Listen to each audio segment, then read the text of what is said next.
तो मैं शायर एक कलाम पढ़ दे, आके कहते माँ की शान जरा पढ़ के दिखा मौलवी। हाँ, उनने एक शेर पढ़ दो तो फिर ये खड़े हो जाते हैं दुनिया को दिखाने के लिए हमें माँ से कितना प्यार है। दिल पे हाथ रख के बता, शायर पे माँ की शान में शेर पढ़ने पे हजारों की गड्डी लुटाई। कभी तूने माँ को आगे बैठा के इसी तरह गड्डी हाथ में लेके पैसे उड़ाए? कभी तूने ये कहा माँ तूने मुझे गीले बिस्तर से उठा के अपने सीने पे सुलाया था, आज ये उस सुलाने का नजराना दे रहा हूं? कभी तूने कहा माँ जब मैं रोता था तो सारी रात नहीं सोती थी, आज उस जागने की मैं तुझे बदले में ये इनाम दे रहा हूं? कभी नहीं। हम जानते हैं माए दवाओं के लिए रोती रहती हैं और बेटे की मूंछ पे ताव लगते हैं। क्या करोगे ऐसे मूंछ का जब माँ बाप तुम्हारे गलियों में धक्के खाते हैं?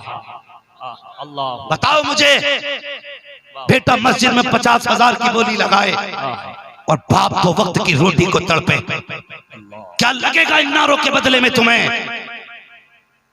मुझे बताना। बाप ने जो कपड़े पहन रखे हैं सर्दी में उसमें कई जगह का पैबंद लगा है, और जो कंबल रात को ओढ़ के सोता है उसमें लेट के देखो तो तारे दिख जाएं, और तू काबे पे गिलाफ चढ़ाता घूम बाप को उड़ाने के लिए कंबल ना हो। बता तेरे ऐसे खिलाफ से रब राजी हो सकता है? अल्लाह। मुझे एक बात याद आ रही है, हजरत मालिक बिन दीनार हज करने के लिए तशरीफ लेकर के गए। घर आने का वक्त आया आपका, तो सोचा आज आखिरी रात रब की बारगाह में सजदे कर लूं, अब जिंदगी रहे ना रहे, ये सोच करके घर में काबा में जाके बैठे। आज हाजी जा रहे हैं, अल्लाह माफ करे, ये पहुंचने से पहले कैमरा निकाल लेता है।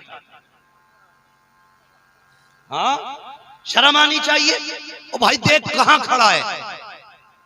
काबा वो जगह है जहां बंदा कदम रख दे तो माथे पे पसीना आता है और ये सोच के रोता या अल्लाह कितने गुनाह किए, आज कहां खड़ा हूं। अगर मेरे लब्बैक पे तेरी तरफ से ला लब्बैक आया तो मेरा क्या बनेगा? और हिम्मत देख वहां खड़े होकर सेल्फी ले रहे हैं। सेल्फी ले रहा क्यों? दोस्तों को डालूंगा, देखो मैं काबे में पहुंच गया। कभी समसम पीते हुए सेल्फी, कभी हजरे अस्वद पे सेल्फी, कभी खिलाफे काबा पे सेल्फी। और जालिम हज करने के लिए गया है या जमाने को तमाशा दिखाने गया है, तुझे पता नहीं है तू किस जगह पे खड़ा है। खुदा की कसम फरमाया गया काबे पे जो पहली नजर पड़े, जो दुआ मांगी जाती है, पलक झपकने से पहले अल्लाह उस दुआ को कबूल फरमा लिया करता है। सुभान अल्लाह, सुभान अल्लाह, सुभान अल्लाह। तुझे गुनाह भूल गए, तुझे याद नहीं रहा कितने पाप करके आया।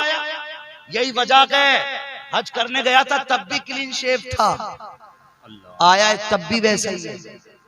या तो ऐसा कर लेगा जितने दिन वहां रहेगा तो रख लेगा, यहां आके साफ करा लेगा। क्यों मुडादी के मौलाना कारोबार ही ऐसा है। कारोबार में दाढ़ी अटक रही थी, बिजनेस को रोक रही थी दाढ़ी।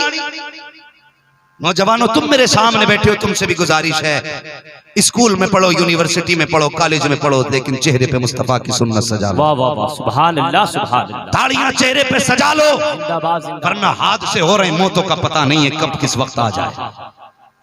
हाँ, इससे पहले के कपड़े उतार के पहचान की जाए कलमा पढ़ने वाला है या गैर कलमे वाला है। चेहरे पे मुस्तफा की सुन्नत सजा लो, ताकि अगर ऐसे हालात हो जाएं पहचान ना हो तो मुस्तफा की सुन्नत बता दे। कपड़े उतारने की जरूरत नहीं है।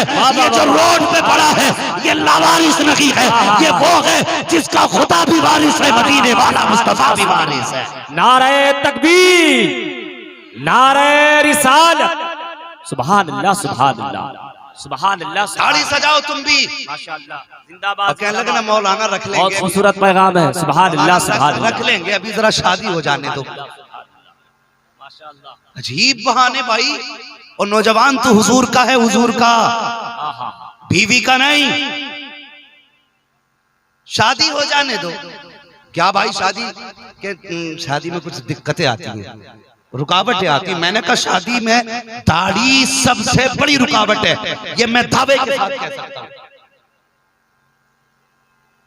दाढ़ी सबसे बड़ी रुकावट है शादी में, लेकिन किसके लिए?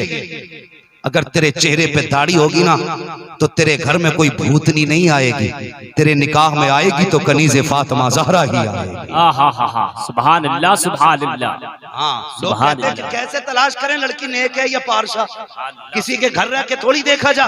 मैं दावे के साथ कहता हूँ दाढ़ी रखा ले, खुदा की कसम जो दाढ़ी देख के घर में आने पे राजी हो जाए, फिर खानदान में न पूछना, फिर पड़ोस में न पूछना, तब पता मत लगाना, चोरी छुपे राज मत निकालना। अगर उसे तेरी दाढ़ी पसंद है, आंखें बंद करके निकाह कर ले, खुदा की कसम दाढ़ी उसी को प्यारी होगी जो फातिमा ज़हरा की भी प्यारी होगी, मुस्तफा जाने रहमत की भी प्यारी होगी। सुभान अल्लाह सुभान अल्लाह, जिंदाबाद जिंदाबाद, सुभान अल्लाह सुभान अल्लाह। अगर घर बेहतर चाहते हो तो दाढ़ियां सजाओ, सुभान अल्लाह सुभान, बीवियां नेक चाहते हो तो दाढ़ियां सजाओ। हाँ, करेंगे इंशाल्लाह ये काम। वही बोल रहे हैं जिनकी हो गई है हजरत, जिनकी नहीं हुई है अभी बोलने तैयार नहीं। दाढ़ी रखेंगे इंशाल्लाह, दाढ़ी सजा लो। और ये उलमा बैठे मेरे सर के ताज है, इनकी दुआओं ने मुझे यहाँ तक पहुंचाया।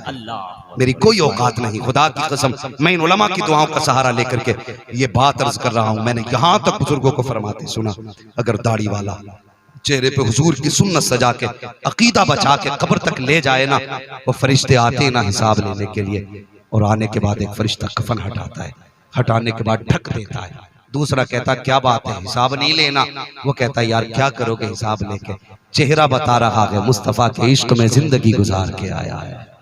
सुभान अल्लाह सुभान अल्लाह। हाँ, यहाँ तक फरमाया गया अगर दाढ़ी में एक बाल सफेद हो गया तो ये इंसानी शक्ल इख्तियार करेगा कब्र में, अल्लाह अकबर, और फिर तुम्हारी शफाअत नहीं कराएगा। ये भी फरमाया गया ये अगर एक बाल दाढ़ी में सफेद है, तुमने उसकी हिफाजत की, वो लेके कब्र तक चले गए, तो फरमाया फिर कब्र के अंधेरे का डर नहीं है, यही दाढ़ी का बाल तुम्हारी कब्र को ऐसे रोशन कर देगा जैसे चांदनी रात में चांद से ये दुनिया जगमगा जाया करती है। और कितने फायदे दाढ़ी के लोग, नुकसान एक बता दूं, सिर्फ एक नुकसान, जिनकी दाढ़ी मुंडाने की आदत होती है वो नामर्द हो जाते हैं। इतना ही काफी है, बाकी और बहुत बातें हैं मिंबर पे बैठ के नहीं की जा सकती, कभी हुजरे में आओगे तो समझाई जाएगी। लेकिन चाहते हो कि मर्द रहो तो दाढ़ियां रखो। सुभान अल्लाह, दाढ़ी मर्द की शान है। वो लोग कहते नहीं नहीं बेटे अभी दाढ़ी मत रखना, अभी टाइम नहीं आया दाढ़ी का। सिर्फ एक सवाल, अक्लमंद लोग हैं, पढ़ा लिखा जमाना है, इस वक्त सारे लोग अक्सर तालीम से जुड़े, क्या कहते कि नहीं रख लेगा बेटा अभी वक्त नहीं आया। अच्छा एक बात बताओ, जब पैदा हुए तो दांत थे मुंह में? बोलो, अगर पक्का पता हो तभी बोलना, शक हो तो ना बोले। पैदा हुए तो दांत थे मुंह में? नहीं।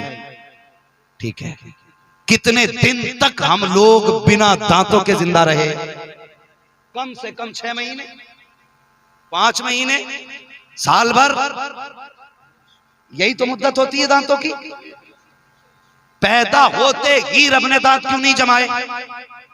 इसलिए कि मैदा कमजोर था, और मैदा मजबूत ग़िज़ा बर्दाश्त करने की उस वक्त ताकत नहीं रखता था।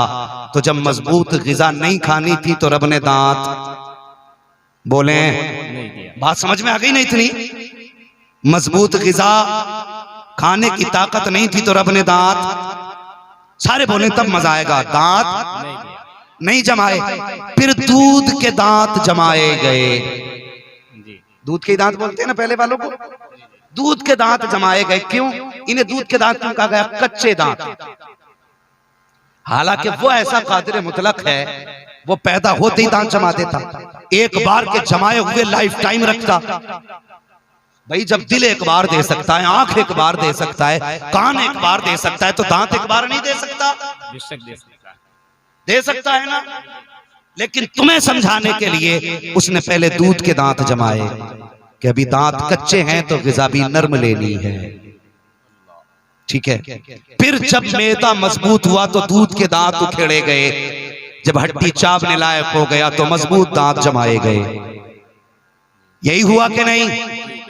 बिला जरूरत कोई काम हुआ? बिला जरूरत कोई काम हुआ? बेवक्त दांत निकले, बोले ना बेवक्त दांत निकले। अगर दाढ़ी का भी वक्त नहीं था, अगर दाढ़ी वक्त से पहले अब निकली है तो वक्त से पहले तब क्यों नहीं निकली जब मां के पेट से पैदा हुआ था?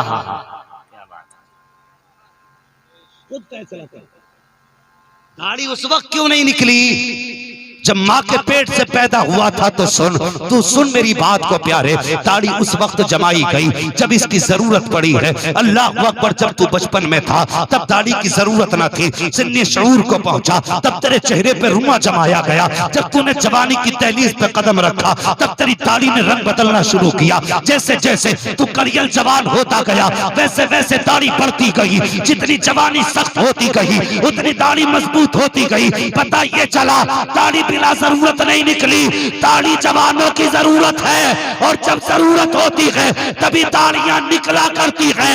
बिना जरूरत समझ के इसे मिटा मत देना, वरना इतने कांटे में चले जाओगे दुनिया का कोई भी अक्लमंद उस कांटे से निकाल नहीं सकता। अल्लाह तौफीक दे तो दाढ़ियां रखो, अगर नहीं रखोगे तो अगली बार जलसे में मुझे मत बुलाना। हाँ, मुझे शौक नहीं है भीड़ देखने का। दाढ़ियां रखो चेहरों पे, और हुजूर की मोहब्बत में ये चेहरा हुजूर जैसा। सुभान अल्लाह, सुभान अल्लाह।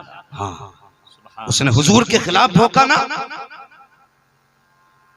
तो कम से कम हर सुन्नी को चाहिए, एहतजाज की सबसे बेहतर सूरत ये कि हर सुन्नी के चेहरे पे दाढ़ी होनी चाहिए। सुभान अल्लाह। करो नफरत कितनी करोगे दाढ़ी वालों से, खुदा की कसम जिस गली में देखोगे मुस्तफा का दाढ़ी वाला गुलाम नजर आए। सुभान। रखो दाढ़ियां चेहरे पे और हुजूर की सुन्नत समझो।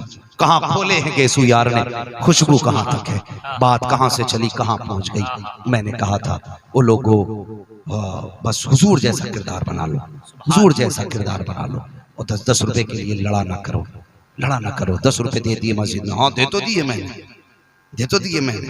हैरत होती है, हमारी जवान रोज 100 रुपए के पान मसाला खा जाते, लेकिन अगर बात मस्जिद में इमाम का चंदे की आती है ना तो कहते हैं मौलाना अगले बुद्ध को ले लियो, अगले जुमे को ले लेना। अब नहीं है, और खुदा के वास्ते झूठ बोलना बंद करो। नियत में खुलूस होता तो अल्लाह बरकतें अता फरमाता, अल्लाह बरकतें अता फरमाता। दीन पे क्या क्या लगा गया, खुदा की कसम सोच भी नहीं सकते।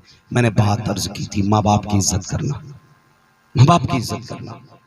हाँ, और कभी गर्मी चल रही है ना, लोग कहते हैं मेरा अब्बा बहुत खुश है, मेरा अब्बा बहुत खुश है। हाँ, खुश तो हो गई ना। अगर बाप को बेटे रोटी ना भी देना और पड़ोसन पूछती है, पड़ोसन पूछती है बच्चे की माँ से, कहो तुम्हारे बेटे कैसा सलूक कर रहे हैं, उसे मालूम है मुझे 3 दिन खाना खाए हुए हो गए। बहू ने ये तक नहीं पूछा अम्मा रोटी खानी है कि नहीं, लेकिन उसके बावजूद भी मुस्कुरा के कहती है मेरा बेटा और बहू बहुत अच्छे हैं। उस वक्त तक खुद खाना नहीं खाते जब तक मुझे नहीं खिलाते। ये माँ झूठ बोल के बेटे की इज्जत बचाती है, बेटी की इज्जत बचाती है। बाप तुम्हें मिलेगा जो तुम देखो ना, जब तपती हुई धूप में किसी बूढ़े को दरख्त के नीचे बैठा हुआ देखो, फिर पूछना मत बेटा फर्मा बरदार है कि ना फरमान है, समझ लेना बेटे के घर में इसके लिए कोई जगह नहीं रहेगी। खुद फैसला करो यार, एक बाप एक मकान को कैसे बनाता है, कैसे बनाता है। माथे की पसीने की बूंद से पैसा कमाता है, पूरी जिंदगी की थोड़ी थोड़ी करके पूंजी इकट्ठी करके कहीं जाके एक मकान बनाता है, और उस मकान में जब बेटा आबाद होता है आज वही मकान बाप के लिए तंग हो जाता है। हमें शर्म आनी चाहिए। एक बूढ़ा आया और मुझे लिपट के रोने लगा तकरीर के बाद। उसने कहा मौलाना तुमने सच कहा। मैंने कहा चाचा बात क्या है। उसने आस्तीन उठाई ना अपनी ऊपर, मौलाना जब आस्तीन उठाई ना तो मैंने देखा उसकी आस्तीन के नीचे का जो हिस्सा उसके बाजू का जो था ना वो खून में सना था। मैंने कहा क्या हुआ। कहने लगा कल ही बेटे ने मुझे मारा है। और यार अगर औलाद बेटों को मारने लगे तो फिर इंतजार मत करके जमीन कब फटेगी, कयामत कब आएगी। अगर बाप अपनी शिकायतें बदन दिखा के करने लगे तो समझ लेना कयामत तेरे दरवाजे पे आके खड़ी हो गई। हाँ, आज अगर किसी बाप को देखो ना गर्मी में किसी के छज्जे के आगे बैठा हुआ, किसी के पेड़ के नीचे बैठा हुआ, समझ लेना इसके घर में इसके लिए आज जगह नहीं है।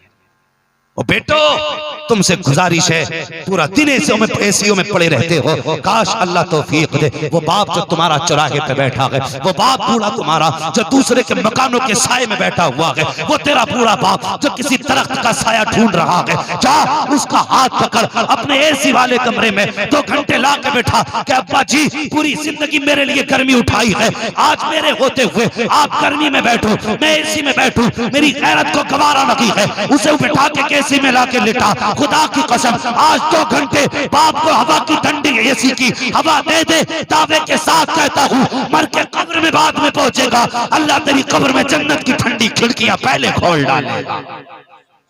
सुभान अल्लाह, सुभान अल्लाह। दुआ करना जन्नत मिल जाए। अब्बा का खून पिए बैठा है, मौलवी जन्नत दिलवागा।